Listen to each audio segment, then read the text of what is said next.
అసల మన వైపు ఉన్న సైన్యం ఒక సముద్రంలాగా ఉంది ద్రోణాచార్య. మీరు ఏదో నేను కఠినంగా మాట్లాడాను కాబట్టి నన్ను మాటలాడటం కాదు. నాకొక లాజిక్ చెప్పవలసినది.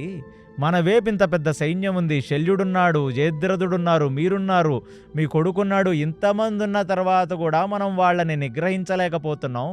మీరేమో మీ శక్తికి తగ్గట్టు మేము యుద్ధం చేస్తున్నాం. నువ్వు నాకు చెప్పక్కర్లేదు యుద్ధం ఎలా చేయాలో అని నన్నంటున్నారు.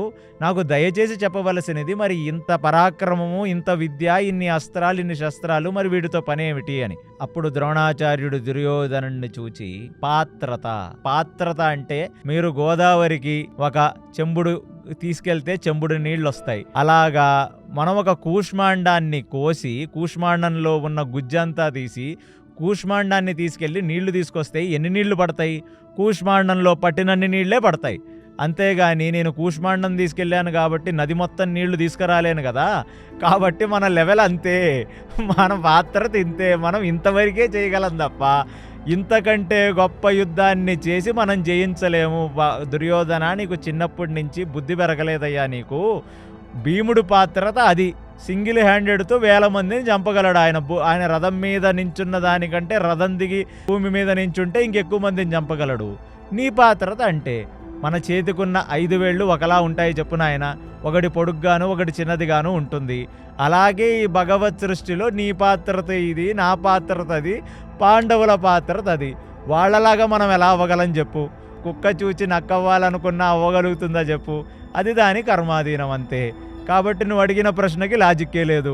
ఇంతమంది ఉంటే ఏం లాభం? నీ వైపు ఏమన్నా ధర్మం ఉందా? మన వైపు పోనీ ఏమన్నా పరమాత్మ సాక్షాత్కారం కలగటానికి? ఒకటి వాళ్ళు మనకంటే పరాక్రమవంతులు, ఒకటి వాళ్ళ వైపు ధర్మం కూడా ఉంది. నీ వైపు ఏముంది? నీ పాత్రత తక్కువే, నీ దగ్గర ఉన్న ధర్మము తక్కువే.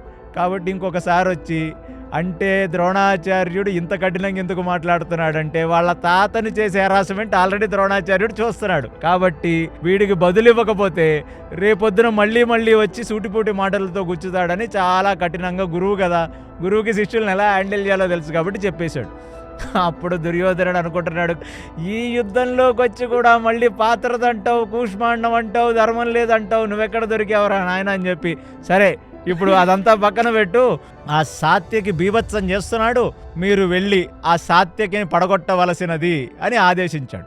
అలాగను బాగుంది. అంతేగాని లాజిక్లు మాట్లాడకూడదు. నా దగ్గర లాజిక్లు, ఇక్కడ మ్యాజిక్లు అవ్వటానికి మన దగ్గర ధర్మమేం లేదు. కాబట్టి మనకి ఎంత శక్తి ఉందో అంతవరకే యుద్ధం చేయగలం.